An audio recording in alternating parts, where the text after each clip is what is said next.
happen, when it's gonna happen. Obviously, you're gonna have some questions, and we'll ask you to go to the microphone. If you do have a question, just raise your hand, and somebody will bring you a mic. That way we can get it on the tape, and we'll be able to listen to it or use it at a later date. And we won't talk over each other, and that way also, that when you ask the question, everybody will get to hear it, and you'll only have to do it one time. We've got Tom Rutledge and Philip Varghese with Teague, Null, and Perkins, which are our design engineers on the project and most of our, if not all of our street projects, and they're going to deliver the information, and they'll also be here when the meeting is over to answer questions that you might have. You want to speak directly to them about a particular issue, but feel free to ask any questions in regards to anything that has to do with this street rebuild anytime during it, and Tom will be looking for your hand, and we'll also look for the microphone placement. Thank you. Okay, thank you, Tommy. Appreciate everybody being here tonight. We, as has been the history for us as we've done these projects in town, we've always tried to have these kind of town meetings for everyone, just so you're informed and you can kind of know what's going on here. And we know Trophy Club Drive is a big deal. There's a lot of traffic that runs up and through there. And good to see Northwest ISD is here because they got to run buses through here. So we know everybody's concerned about what's about to happen there. And hopefully we've done a good enough job with the traffic control there. I know the chief's going to make sure that we're on our toes there, but we've done a good enough job with that. So like Tommy said, I'm going to go through, if you'll give me a few minutes, I'll kind of explain to you what we have planned to do. And then Philip and I, we've got plans here, and if we're here prepared to stay as long as you need to stay. And if we stay past 7:30, you just got to order pizza, and then we're still all good to stay. So, so we're here talking about Trophy Club Drive. We did this presentation here several months ago when we first started this. If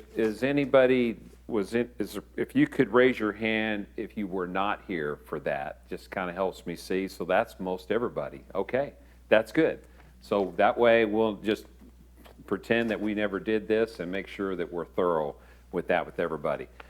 So kind of put up on the monitors, and then we've also got up here that the limits of the project from Bobcat all the way up here to Durango Drive is that we're essentially doing what would be the western half of Trophy Club Drive. We spent a lot of time before we got here tonight as we went through this process with council of evaluating how much was going to get reconstructed, and this is where council directed us to go. And so we've already been through the process of preparing the plans and bid, and so we have Jackson Construction here with us tonight. So we have the contractor here as well, and we'll be able to, if we need to, have them involved here to answer any questions that might come up. I think the big thing probably for everybody is what are we going to do with the traffic and how's the traffic going to function. So if you've driven by Trophy Club Drive at all, you can see that the cones are staged up out there. We also had, the contractor has also, per our plans, we had him brace that brick wall. We had learned that when we were doing design, a section of that wall fell over for whatever reason, and so it made us real nervous, and so we put in the plan documents that he had to brace it. Because what will happen when we get the traffic moved, he's going to have a drop hammer there, and there'll be some vibration there, which we don't think it's going to affect the wall, but we just didn't want to take a chance that a wall falls over. So that's why the wall is braced as a precautionary measure. And then when he's done, naturally all the bracing will be taken away. None of the trees are going to be removed. That was a council decision. They did not want to remove the trees. And so essentially, we're really not changing anything along there, except we're just going to take the pavement up, stabilize the subgrade, and put the pavement back down. And that'll be, by doing the traffic the way we're going to do it, allows this to be done pretty quickly and efficiently. I think some of the questions that folks might have is, well, then what happens with access I guess the question I would have is, what folks live over here on the west side of Trophy Club Drive? Is anybody here that lives on the west side? So we do have a few folks that live over there. So I could see where that might be a concern for you on getting in and out there. The way the plans have been set up is that these intersections that are coming out onto Trophy Club Drive right now is that we are going to keep them open, except for the one that is at is that Roseberry Lane? So Roseberry will close that and then have traffic that would come there, that would come out of here to Lilyfield. And so that'll allow us to blow through there. And then when this pavement is done and we've got that all paved, then we'll come back and open up this street on Roseberry, and then we'll close Lilyfield, and then we'll get everybody back out there. These other intersections that we have, like Meadow Ridge, and then back up here at Durango, we're going to only close them half at a time.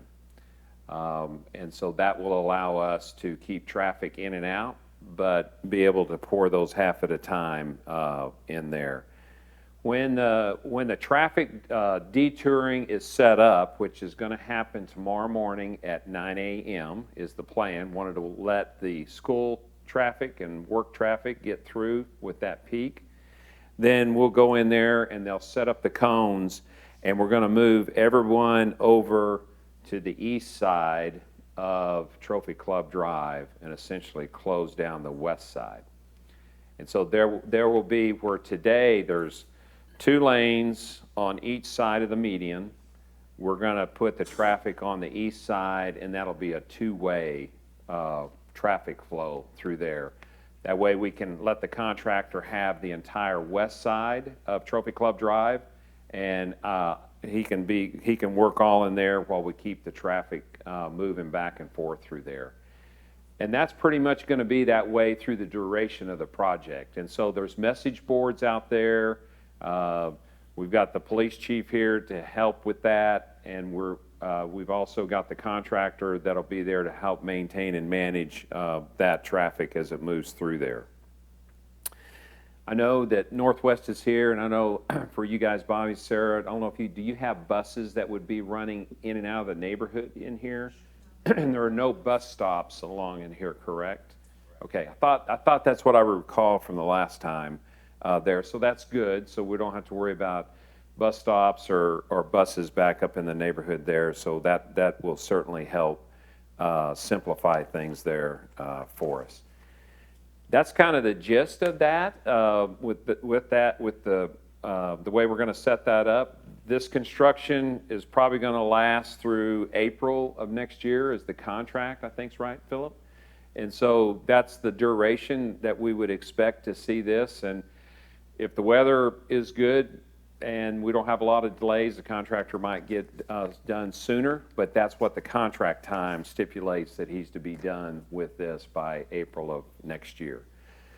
So those are that's kind of the gist of what we're doing here. So if anybody has any detailed questions or specific questions you want to ask, certainly be here to answer any questions for you.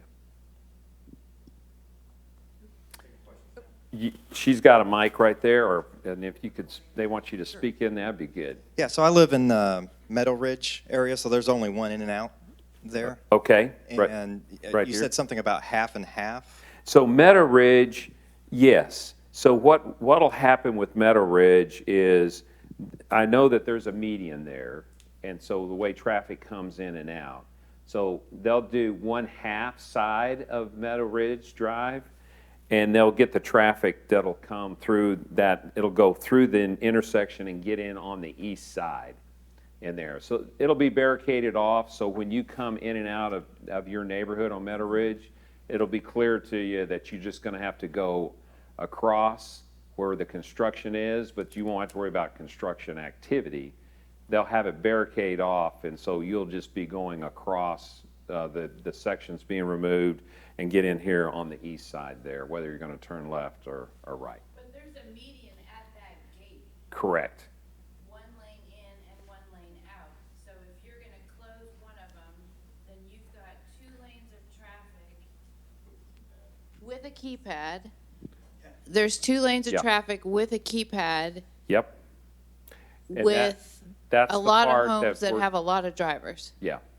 And that's the part that'll be the inconvenience for the neighbors through there as we work. Well, through there that. may be a need to tell the neighbors what to do Okay. with oncoming traffic, like remind people what courtesy driving is all about.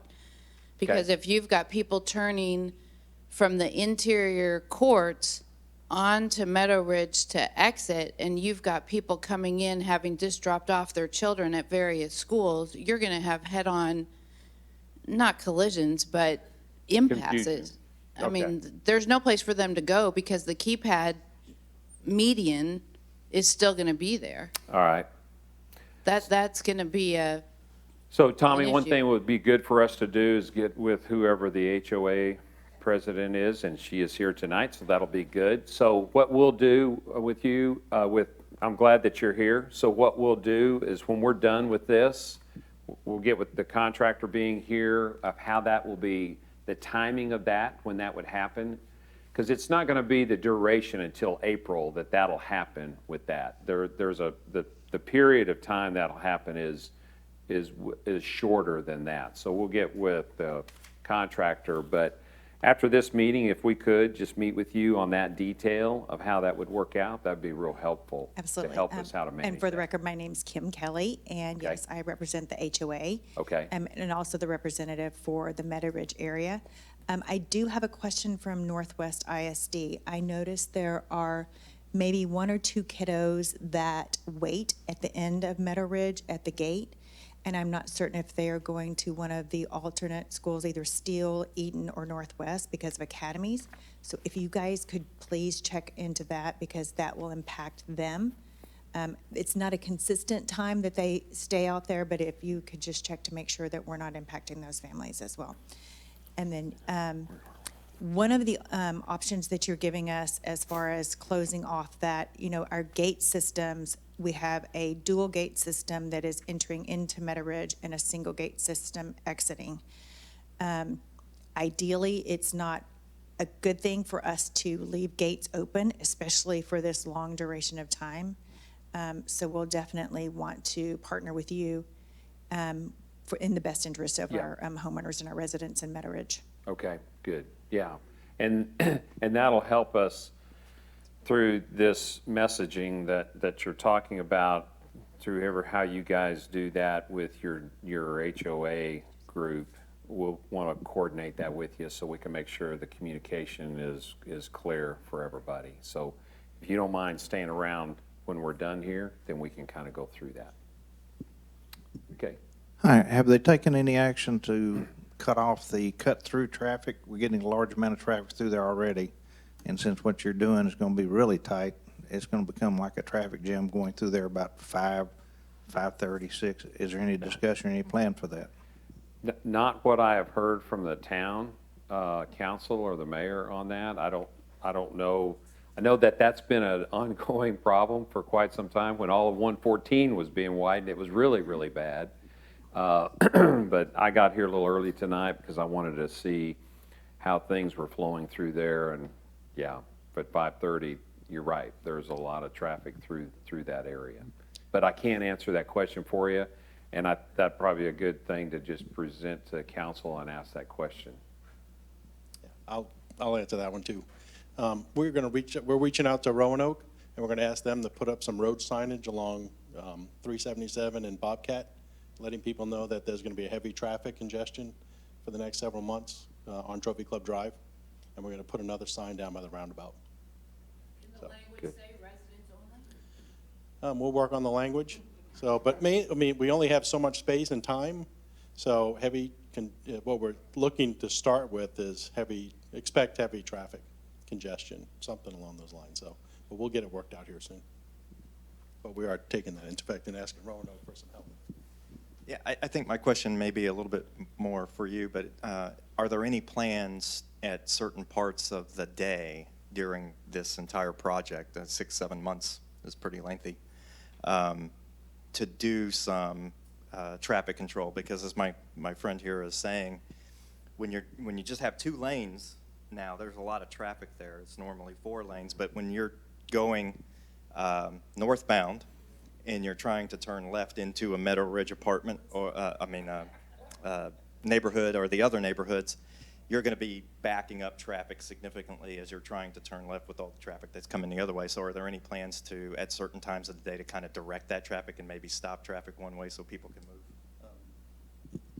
We've discussed that. We don't have that many resources to do that, but we are going to be out there for the school hours to help that move along, because at Bobcat and Trophy Club Drive, every time a kid crosses the street at Durango or anywhere, it's going to stop everything. So we're going to be there, but for each individual access point to maybe quicker, I mean, by the time we stay there or get there, we may cause more trouble. So. There's another issue at that Meadow Ridge entry, the east side neighborhoods, they come out and flip a U-turn at Meadow Ridge. And that has become increasingly prevalent and already dangerous. So, there's like Tom was saying, if I believe this correctly, there won't be much of an impact originally for the first several months at that location, because, but I don't know how long it's going to take to get the road torn up at that spot, but. They'll tear it up pretty quick through Okay. there. I So- think that, well, I think the road pavement removal is going to go fairly quick through there, right? So, But this will be blocked off out here, and we can look to how, when we keep that open. right, Well- there's no room for a U-turn once we put the barricades up. Right. I understand So- that, but you also understand your residents. That's not going to stop them. Right. If they want to get out to 114 by Tom Thumb, they're going to then impact their neighbors in those east side neighborhoods, because they're going to cut across, stop, wait for a break, try and still do their U-turn, and it's going to, without any assistance from your staff or somebody. Right. So, explain that again, so. So across the street from Meadow Ridge, those neighborhoods, they now come out and turn right, flip a U at Meadow Ridge to go back the other direction. Yes, I see, yes, but the way the road's gonna be shut off, they're not gonna have the ability to make a U-turn, they're gonna have to go all the way up. They won't be coming in front of your The other side of the entrance. neighborhood, right, there is no. So they won't be able to cut across even if they want to stop traffic? Well, they can cut across, but they're gonna have to turn in and then go into the neighborhood and make a U-turn. There's no lane to. Oh, I see what you're saying. They can't make that sharp of a turn No. But they won't be able to turn into Meadow Ridge because there's. because we'll be in one lane. Well, you do have that little turnaround they could try to get into. You're gonna put traffic flowing that way. How wide is that? So when you create that, because it is a 2-gate system on the entrance, that is going to be dedicated for one going in and one going out, which means the utilization of that turnaround would put you into the lane the exit that would be closed. Right, there's no room for U-turns. I want to also be mindful that we are not just driving traffic from Roanoke, we're driving traffic from Argyle that are enjoying the streets of Trophy Club. So has there been an impact study of really the volume of traffic that we are putting through our town? And with this construction that's going to be happening for, like the gentleman said, for 6 to 7 months? Well, I'm not sure what you mean, has there been a study? The fact is, we're gonna lose capacity there because we're gonna go from 4 lanes to 2 lanes. And that's just construction. So there's nothing that we can do. We've got to keep this road open, obviously, because it's the main spine that is the connectivity there. There's just nothing else that we can do. And I usually say this in the beginning when we do these for everybody, The reality is, with construction, it's not convenient. It does inconvenience everybody. It takes a lot of patience. We know that. Especially when we get into the neighborhoods, when we have to do reconstruction in the neighborhoods and people's driveways are impacted. It's even bigger than this. And so as construction occurs all over the Metroplex, that's just part of the world we all live in, is when you hit this construction area. We know that for all of you that especially live out in front, especially like your development, people will have to be patient. We'll get through it and get it behind us. We've got a really good contractor. Jackson has got a great reputation. They've already done one street, and we know they're going to do a real good job. And say, well, we're sorry for the inconvenience. We know it's going to be difficult, but that's why we're here tonight, to make sure we don't miss anything like these things that you folks are bringing up, and to look at that and see what we can do to minimize it. But we will not eliminate the inconvenience that people will have during this time. I recognize that's the reality, and maybe this is more echoing a couple of the comments that have been made, particularly around the traffic study. I live in the community that's really not represented here, but it's probably 3 times as big as the community that's there, which is on the east side. Okay. And so everyone here talking about Meadow Ridge, I get it. You're confined, you're coming out, but you're actually going to get priority access. All of us on the east side got to wait behind you guys. And I'm saying like you guys and us guys. I'm wanting to echo the traffic control and just log that. So I recognize we're late. You guys are starting tomorrow. I wasn't here when this was decided, to hear council, to hear what all went into the decision. I get, we want safety, we want our roads to be good. But traffic impact, I would think, would be an important thing to understand. And so I understand the resources that the chief's trying to manage. But as we develop a plan like this, I would think preparing for additional resources to help the community get out. I'm looking at this going, did anybody put an estimate on like the kind of time? Like the gentleman over here was talking about mornings and afternoons. Already, it's crazy. I'm trying to imagine now, it's going to take me a half an hour to get out of my neighborhood. And that's shocking that it starts tomorrow and I'm just now hearing about this. I'm just now understanding this, that kind of impact. So I would say this. I don't know how long ago it was, but it was several months ago. We had this meeting on this project and invited everybody to be here. Same kind of advertisement was there to encourage people to be there, so that you're not surprised. So I'm sorry you didn't make that first meeting. Do you know how many people were here? Was it I about can't- this size? About this? So probably the communication wasn't big enough. Well, I can't answer for that. how Well, that worked. I'm speaking as one, I don't remember that. Yeah. I am an interested member of the community, and so somehow it got missed, and I guess, and look, I'm not complaining to you. I understand you're doing a job that you're asked to do.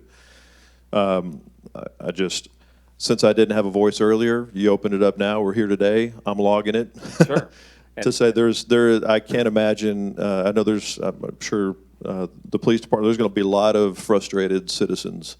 And so the only solution I can imagine there being is just help getting us out, which traffic control would be the only thing. So Yep. I'm just asking for the city to consider helping the chief in whatever way is needed to give us control, traffic control during this time, especially at those prime hours. So one thing we did do on this to maybe, I don't think this is gonna help your delay time, but we did, when we were developing the plans and putting this together, is we met with staff in the development of the design of this and the traffic control.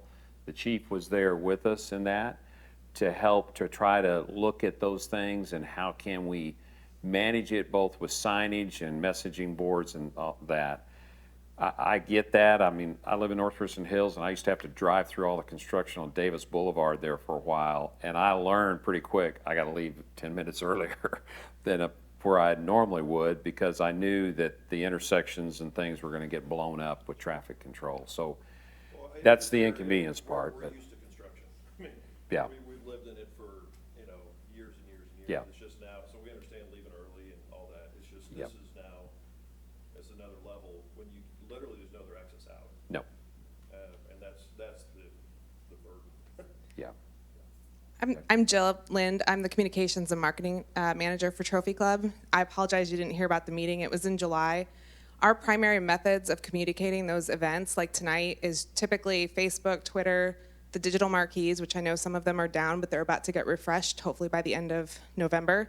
And we did the website as well, so we're trying to get the information out. I know that doesn't hit everybody, but we're definitely trying to get that message out. I'm sorry we missed you. And we're looking at other avenues too to expand beyond digital because I know not everybody's online, so we'll look at some other options there. But we've been trying. We will continue to try.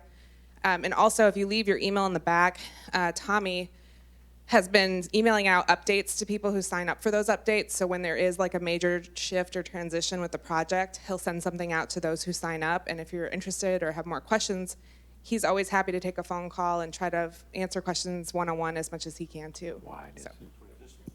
One other thing too, something like a text, if we can opt in to text, because all those things you mentioned are good, but they're also, we got to go and pursue it. But if there were a text in option, is there one? There is, but. Oh, okay. Well, so that'd be great. Yeah, and then, that's like, hey, check this link, community impact, warning, that'd be another way that kind of reaches to us, as opposed to me going, hey, I got to remember to go check the Facebook page or the website or whatever, so. Okay, so what is your, I got a two-part question. What is the estimated lifespan of this road? And the reason I ask that is part one, the other part of my question, that road is not that old and it shouldn't be in that bad a shape. I'm sure it has to do with the thousands of homes built out there and all the heavy trucks going over there. And we're probably going to not build that many more homes. It's pretty much built out. But was the road built that crappy? And are you going to build it better than this one? Yeah, So we don't go through this again in 10 or 15 years or 5 years, exactly. you know? No, great question and a reasonable question to be asking because, hey, are we going to go through this and is it worth it? And actually, we had, through the design process, we made those presentations to council so they were making an informed decision when this was decided to do. For those who've been here a long time and have lived out here, we've been fortunate to be town engineers for the town for about 30 years. So we've seen all of this grow and develop. When we were looking at this section, we went back and looked to see how and when it was built. And some of it was built during a period where before the town was incorporated, so you got some sections a little older. Some of it is not as old.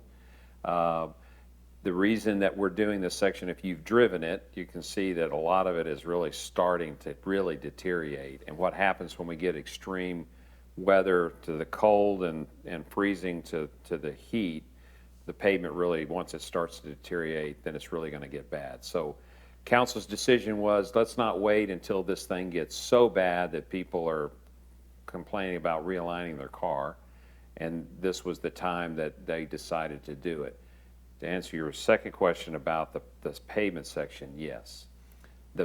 Many of the streets, back in 2000, we did a study on the streets out here, and we cored them, and we did some evaluation of the streets. A lot of the streets of the older section of Trophy Club were built when this town was in the county and not incorporated, and there was no oversight, no inspection. We found some of the streets that were like about 4 inches thick. This street that we're putting in, we're going to lime stabilize the subgrade, which is a TxDOT standard to stiffen the subgrade, and we're going to go back in with 8 inches of reinforced concrete. So I think the pavement out here kind of varies a little bit between 5.5 and 6.5 inches thick, but this was a standard that we worked through with town many years ago, and it's the new standard for a thoroughfare like this. And so this should last well into the next 30 years or so, where none of us are around to experience any of that. And I think, and with a maintenance program that the town's trying to adopt, The streets really, once you get them built right, they'll last well past 30 years without doing any of this. So I think you can feel confident. We won't be here in 5 years with that. Is the other side a concern though? It is not, because it was built with the new Highlands development. So when the Highlands came along, the Trophy Club Drive was only a 2-lane road then, didn't have the traffic that we do today. So, but when the Highlands came along, we adopted those standards, and so it's built to the new town standards there. So we should, that's why you see it is in good shape there. Okay, one more engineering question. Okay? Wait, sorry. Kind of a very simple engineering question. Okay. Why don't you asphalt it? I used to live in East Texas, and the roads are asphalted there. Yeah. And I promise you, they redo the roads every 2 to 3 years. It lasts about 2 days.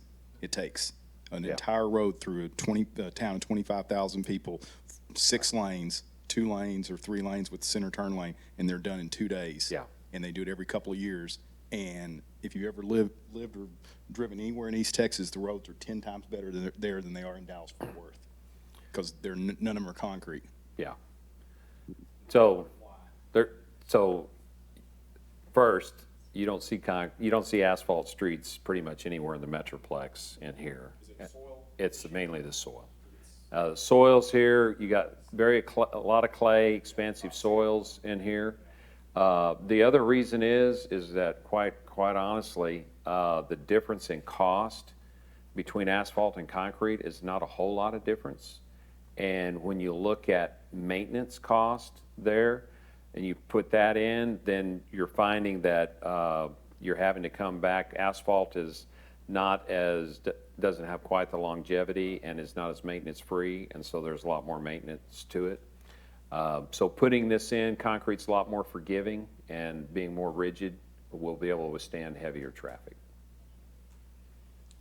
So I know that your strategy for this and timeline is pretty etched in pavement at this point. However, I'd like to make a request for at least the first month. You have some all hands on deck from your company, as well as Northwest ISD, from you guys in the police force, as well, monitoring it. Now, I'm not saying that you guys have to pull up a lawn chair and sit out there for 8 hours or however long. Actually, most of us work 12-hour days at our jobs anymore, so I'm not asking you to do that. But if you could put some extra eyes on it, to monitor it, to see where we can continue to see where we can fix some of the gaps, see where we can make better progress on it. Yep. If we see that it's getting out of hand, I know that a lot of the police sit at the church in the mornings, looking for people that are texting or speeding through the school zones. It's just reallocating some of that resource to where we can make this a good go for the next 6 to 7 months. Yeah. And, it may not take the whole month, but if you could just, try to commit to us that we can at least see some people out there saying, okay, I'm watching this. And from a city standpoint, it's good customer service. Yeah, I think that's a reasonable request. What I would say to you there is our contract with the town, as the town engineers, we're providing inspection on this, so we have an inspector that's going to be on the job every day and through the duration of the project. Tommy Uzi, who's street superintendent for the town, is also going to be engaged, and what we'll be doing with the contractor is not only are we going to have daily presence out here that our firm represents on behalf of the town, but we'll be meeting with the contractor. We have a regularly set meeting with him every 2 weeks, and those are just job site meetings. But as we have done when probably nobody's here that's on the far east side of town where we did Indian Creek, and we're finishing that up. But you live out there on Indian Creek? Okay, so you got to, oh, well, bless your heart, sorry. So we're past that. But we're actively involved, and what I would say there, as we see there, is that we do react to things like that with the traffic, and as the contractor is out there, there will possibly be some things that we will tweak as we move along. So we're not going anywhere with that once this starts. In fact, I feel like even though we spent a lot of time in design and getting us here, this is where the hard work is, and this is where we put a lot of our effort in. That's why we've got an inspector here. That's why Philip is going to be here on a regular basis in the meetings. So you've got our commitment in representing the town that we're going to be here till April when this thing's done. So what is the residents' recourse of going, who do we go to or to say, hey, either we have an idea or we need some help? Tommy? Okay.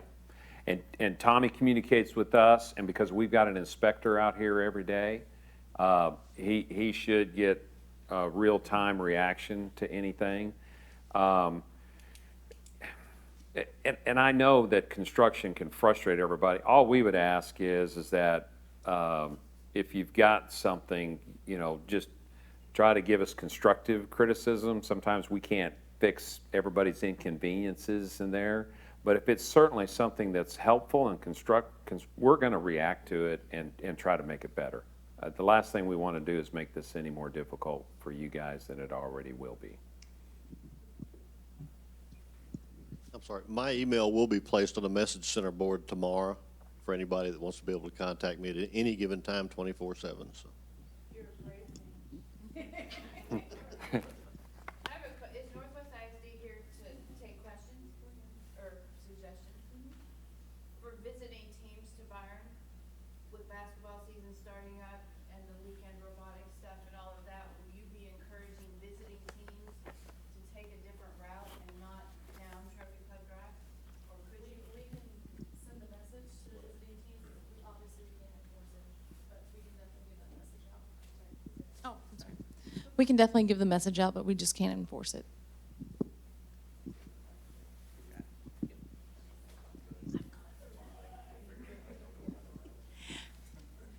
I got here a few minutes late, so the first question I'm going to ask may or may not have been covered, but I noticed it hadn't started yet. So my first question was, is there a date it's going to start, or is it just weather dependent at this point? Tomorrow morning at 9 a.m. Okay.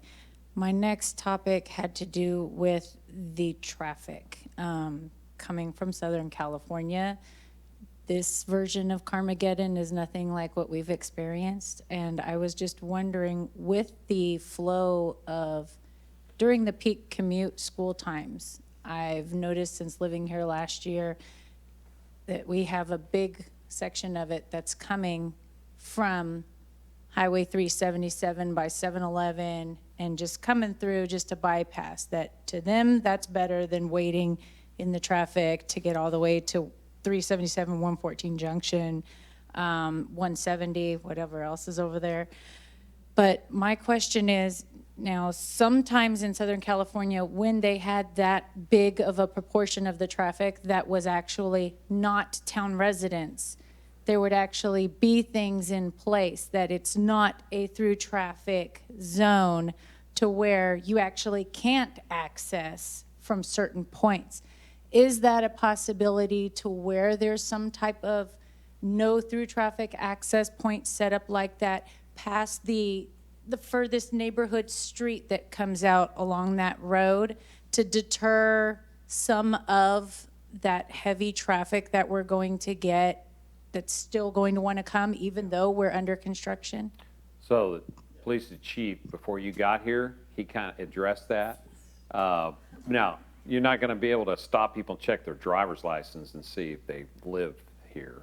So beside that, Chief, why don't you go ahead and you can. Yeah, just we've already set a plan in motion to try to deter that, and we'll tweak the language as needed as we monitor that. But we're working with Roanoke, because that property is Roanoke, over 377 and Bobcat, to try to deter that, and then we're putting another sign at our roundabout. So, right before that construction, so people know. I did notice when they were first putting everything out last week and it caused a problem one morning. I did notice the impact because the next day we had, I'd say, a good 40% reduction the next day in traffic that was coming through at 7:30 a.m. But once they got wind that it didn't actually start, and they came right back. But that, to me, just showed how much of that traffic is out of town, that they were under the impression we started, and so they said, okay, we'll go another way.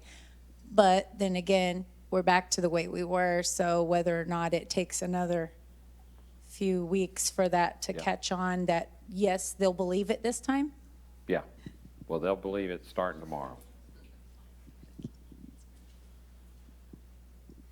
Yeah, so I did miss the meeting as well in July, so I'm curious, as part of your package to the council, was there a traffic study of how much traffic actually goes through Trophy Club Drive in this affected area? And do you Yeah. have an estimate of the amount of traffic? And I don't have those counts with me. We did, I don't remember how long ago, was that a year or two ago?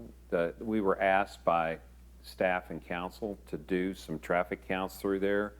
And that's when we got into studying the intersections at Bobcat and Trophy Club. There was a question about, do we put a signal there? Can we put a roundabout, another roundabout in there? So we did counts and looked at that.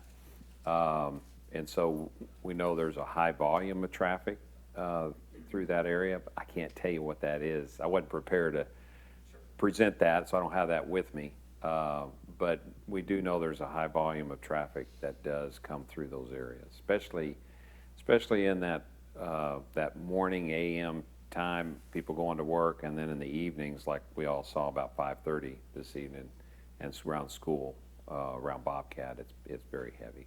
And that was presented to council, so they had that information? Oh, yeah, yeah, right. So, I was just informed, I wasn't aware of it, and I know my voice is carried, this gets it over.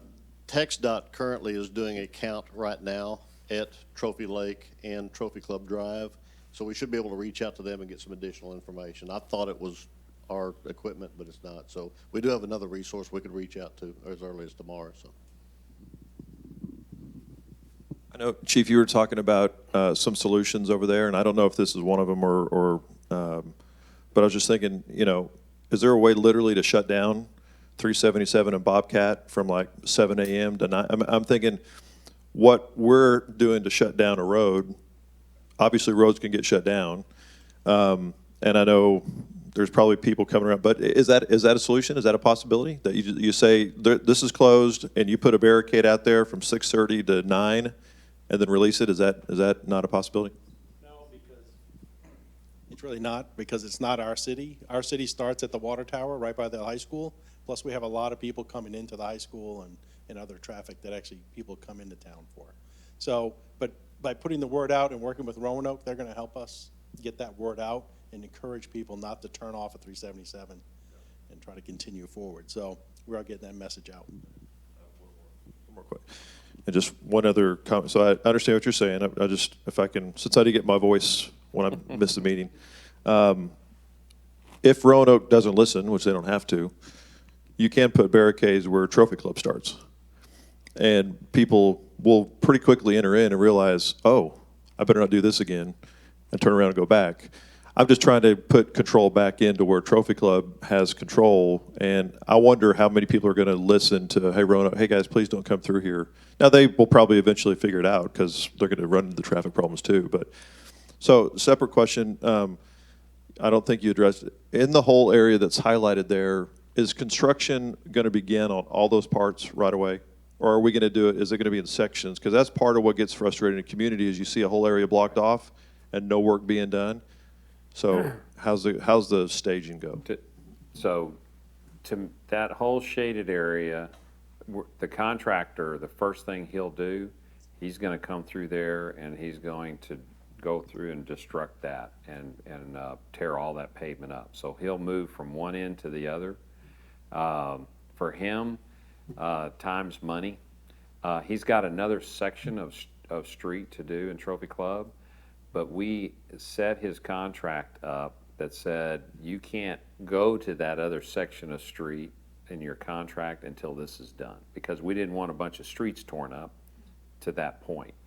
So by giving him this and not doing a section, because you can imagine if he tore up a block at a time, Then we're gonna have all these little detours around. He's gonna go tear that up, then he's gonna lime it, then he's gonna pave it, then he's gonna go move this, and it's gonna make the duration of that longer. So by doing this and saying, let's just bite the bullet, let's close that off and give it to him and let him get in there and blow through it. He'll get in there with a paving machine. Once he starts paving, he's gonna put the concrete down quickly. I know it still doesn't help where you think, where you'd like that to go, but we think this is the most efficient way to do it based on our experience in other areas, and just letting him get in there and get it done. I have another question kind of related to what you said and what I said earlier, and this whole stopping the Argyle, Roanoke, and all of that. Why can't we just have hang tags or window clings that indicate that we're Trophy Club residents? And if you don't have it, all these police officers that are sitting in the parking lots and checking for texting and speeding and all of that, I mean, it's a common practice in California. If you live in a certain neighborhood, you have a certain kind of sticker and you have access and you're allowed to park on that street with those stickers. Yeah.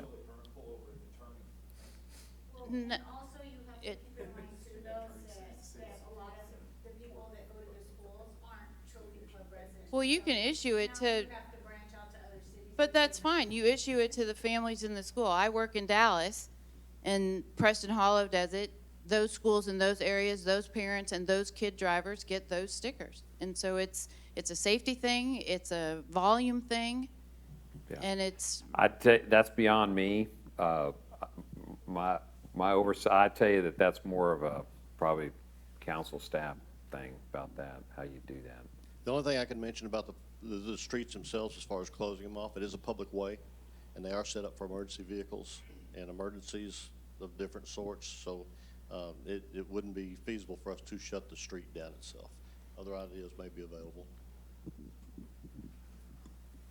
Tom, when you're talking about the schedule and when you do section of paving, what is the time frame of when you pave a certain section as to when they can drive on it? Are you going to let that road open Yeah. from that time? And then what side are you going to start from? Are you going to start at Bobcat or are you going to start at Durango? Durango. Good question, Sarah. So what we do with the way that this concrete section, back to your engineering question, the older concrete pavement sections were designed for a compressive strength of 3,000 pounds per square inch. Probably doesn't mean anything to anybody. It means a lot to us. We've designed this concrete to be 4,000 PSI. So we're adding 30% strength to it, which means it will set up quicker, and that strength will get there.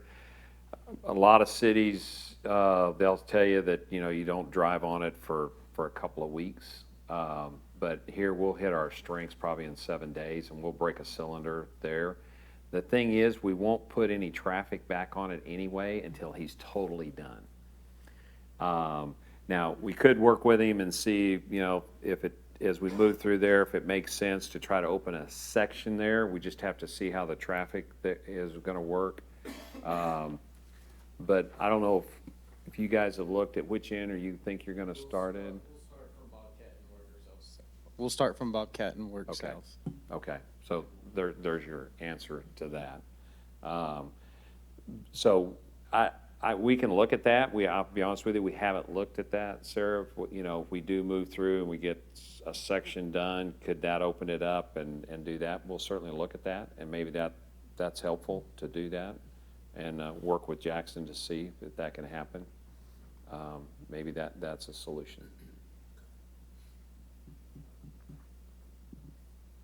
Anybody else? It's only 10 till 7, so we got plenty of time. We don't want to pay for pizza. Are they the contractors that did my street? No. Thankfully, no. Actually, no, they would not have been back here. No, we would not have let that happen. But we're right there with you. We were disappointed. So, Last guy, he was the supervisor. yeah, it got better, but still not enough to where we'd want them back. So we've got a good contractor. Jackson's been here in the Metroplex a long, long time. We've worked with them, and they've already done one street and have done a good job. And so I think we have a good contractor that's going to work with us. Okay. Well- Oh, you know, I'm glad you said that. Philip said something I forgot. Yeah, we're going to add a left turn lane going northbound on Trophy Club Drive at Durango. That was a decision council asked us to add to help your turn movements through there. And so, yes, that's part of this project, and that does get added into that. So I'm glad you asked that question, because that is in the scope.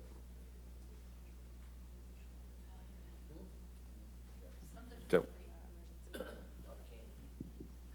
I'm Gary with the fire department, so I'm just going to kind of explain to you if you have an emergency concern. We have some contingency plans, and we face the same problem. So, as Tommy mentioned, we have to have access to that end of town, and we're on this end of town, unfortunately. So we're going to do some studies ourselves in the next week or so to kind of see how traffic flows. We know it backs up at the roundabout. We call that our 8-minute mile, because that's just how the school district works, getting traffic through there with those school zones. So we're going to do some studies next week and kind of watch traffic. And then, so we have a plan. If it doesn't work for us, if we can't get through there in a good amount of time, because we have numbers that we have to meet response time-wise for y'all. So if we have to reach out to our neighbors, which we have already, and kind of gave them a heads up on this project, to see if they could assist us on that end of town and this end of town. They were very receptive to that. So you shouldn't be affected at all with your emergency responses. Maybe a little bit of delay, but hopefully not much. So if you do have some questions or concerns, feel free to call us at the fire department. We'll address those for you, and hopefully that we don't have that issue.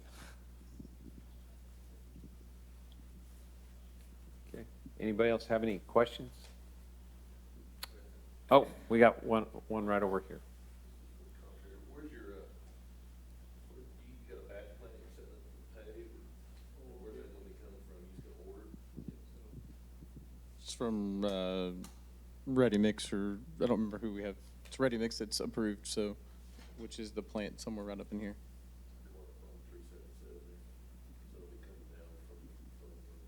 Mm-hmm. We do the full 16 foot at once? We'll do one lane at a time.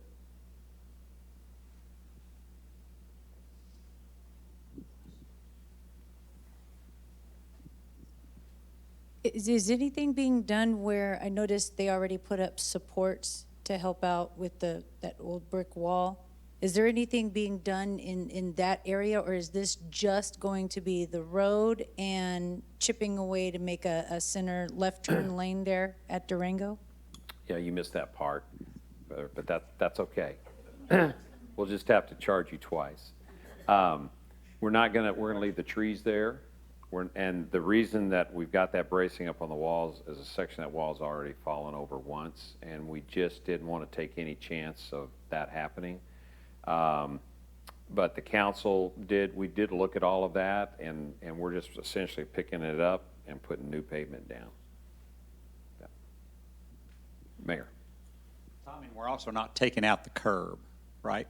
No, we are. We are? Yes, sir. Okay, I thought we were leaving the curb. We're going to need to take it out because we need to get the lime stabilization back under there, because that's been part of the problem through there, especially along that section where the trees are. The subgrade support, we've lost it, and so we're going to have to lime all the way behind the curb to that. Yes, sir.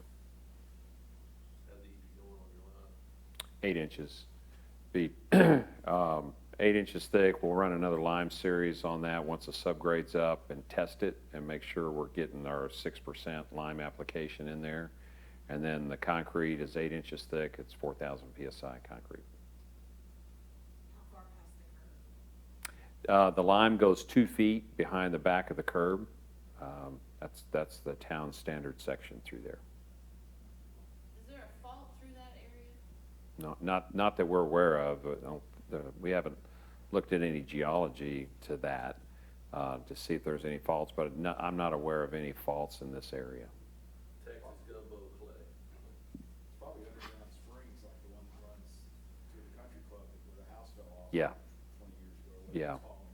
This is pretty stiff clay through here, so there's, we're not gonna have to worry about groundwater or anything. Okay. Well, we'll hang around here and answer any questions that anybody might have. Thank you so much for being here, taking the time, and for your input. Appreciate it.